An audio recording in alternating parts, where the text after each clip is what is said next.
Welcome to Coronation Windsor, a weekly series where we look into the history of the British monarchy and coronations ahead of the coronation of Charles III. How is a historical ceremony planned between a sovereign's accession to the throne and the event, and what's used in the ceremony?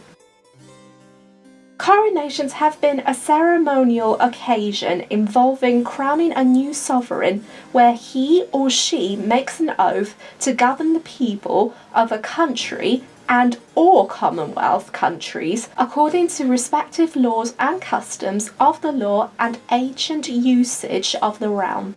Coronations have been a European tradition dating back thousands of years, but the United Kingdom is the only European monarchy to retain a ceremony. Coronations in the United Kingdom involve the clergy, politicians, and subjects asking the sovereign if he or she promises to protect the country, the church, and the people. This is a law required in the Coronation Oath Act of 1688.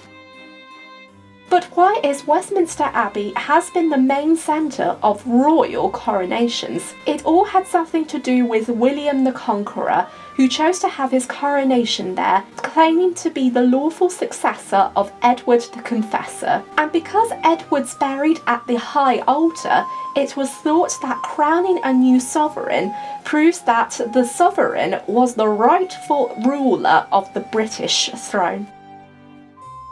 It takes months, sometimes years, to prepare for a royal coronation following the death of a previous monarch, and it requires an amount of preparation leading up to the ceremony. In the amount of research that has been written in the making of this video, we are going to see what a sovereign's coronation may be like. How is a royal coronation prepared?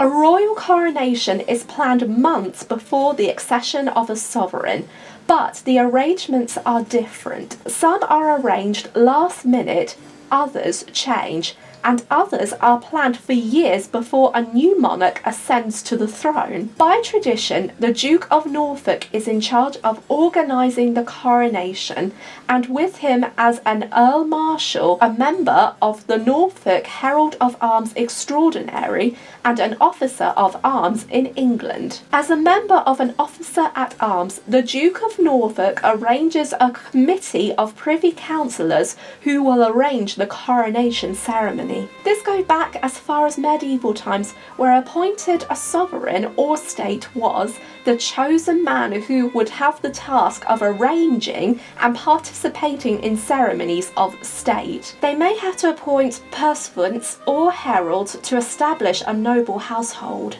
However, an officer of arms or herald, as was the original title, dates far back to the Battle of Agincourt, where heralds had a different role, bringing messages to a monarch. When witnessed by the English and French heralds, both agreed that the English won the day. When the battle was over, the French herald provided Henry V, allowing him the right to name the battle and the nearby castle.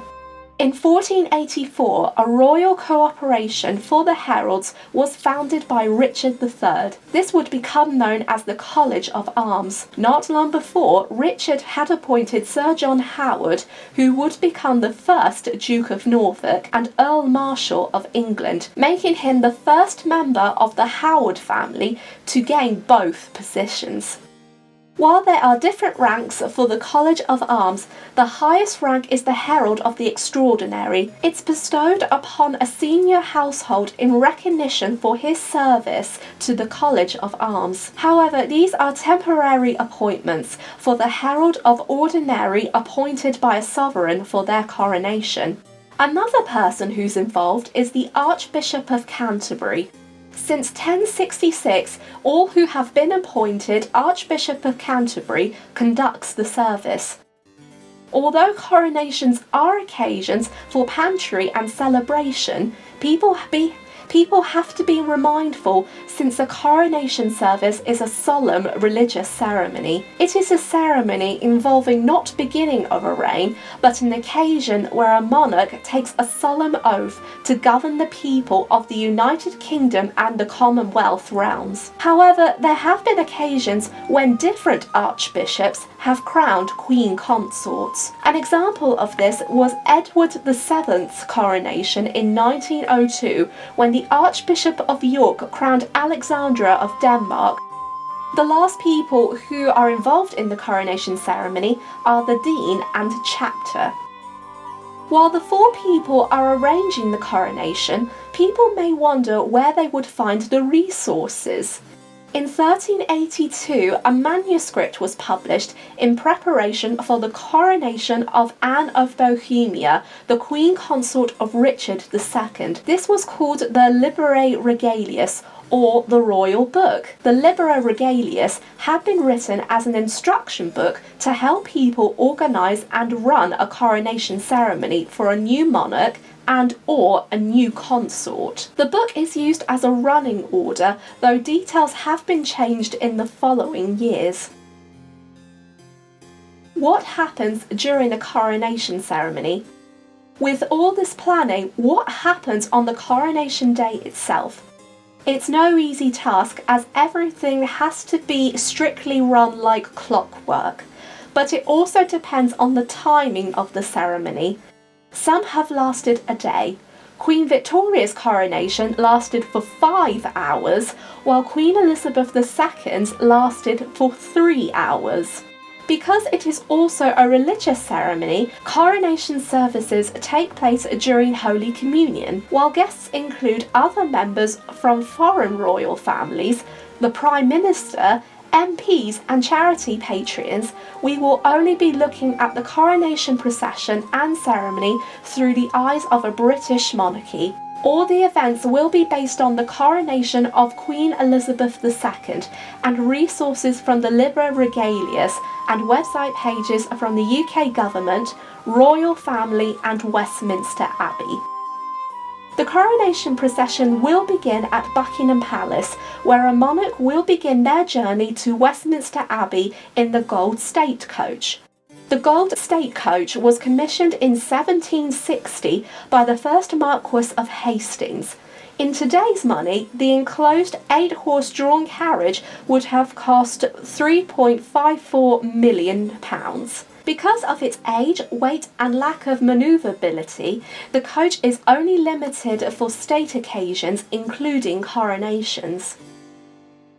Along a lined route of sailors, soldiers, airmen and women of the British Empire and Commonwealth, the coach will take the journey down the Mall and pass through Trafalgar Square and towards the Abbey.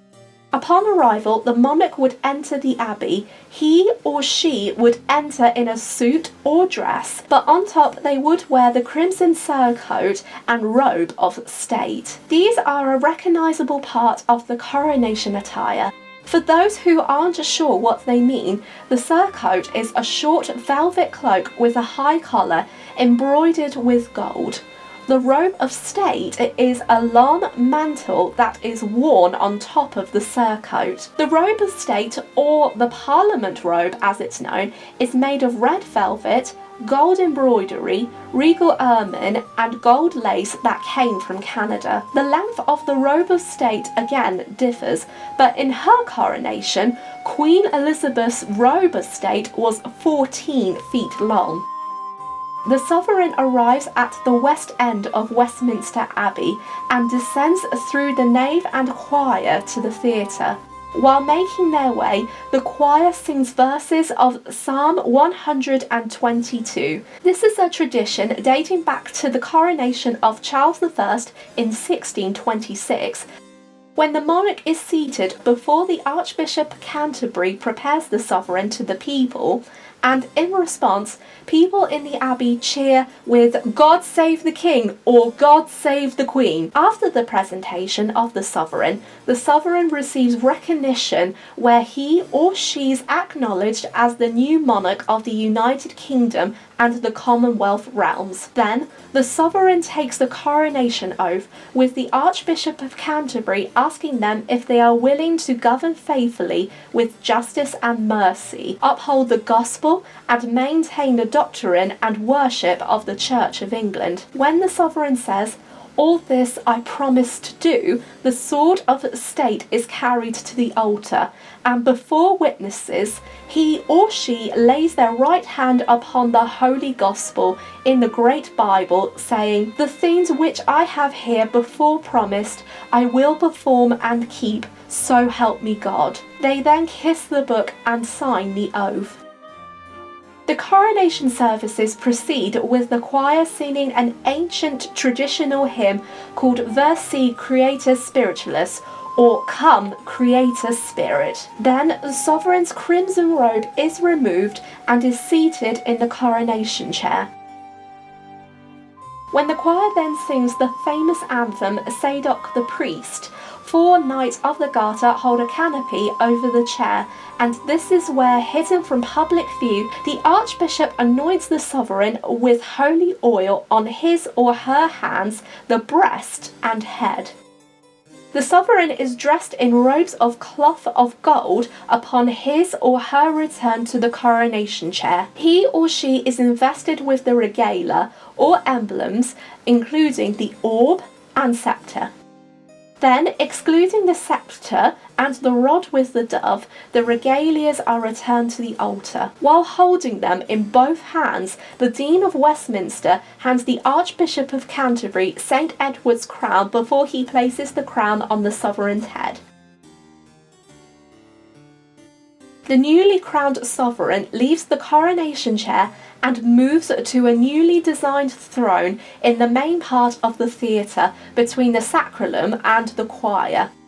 The sovereign then receives the homage of the people performed by the Lords Spiritual, which are the bishops, and the Lords Temporal, who are sceptre members of the House of Lords. If there was a queen consort, her anointing and crowning follows. A king or a prince consort isn't anointed or crowned. Following the crowning, the sovereign receives Holy Communion, and the Archbishop gives the blessing, while the choir sings Gloria in Excelsis and A Te Deum. To conclude the coronation, the sovereign withdraws to St. Edward's Chapel, where he or she puts on a robe of purple velvet and exchanges St. Edward's crown for the imperial state crown before he or she proceeds through the abbey to the West End. The sovereign then returns to Buckingham Palace, and that's where the coronation procession ends.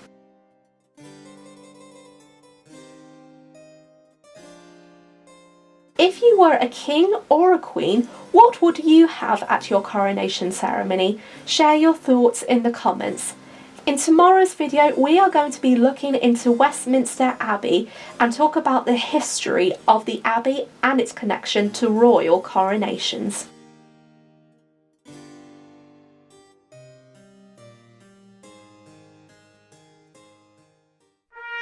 Tune in tomorrow for a new video. If you enjoyed the mini-series, please like and subscribe.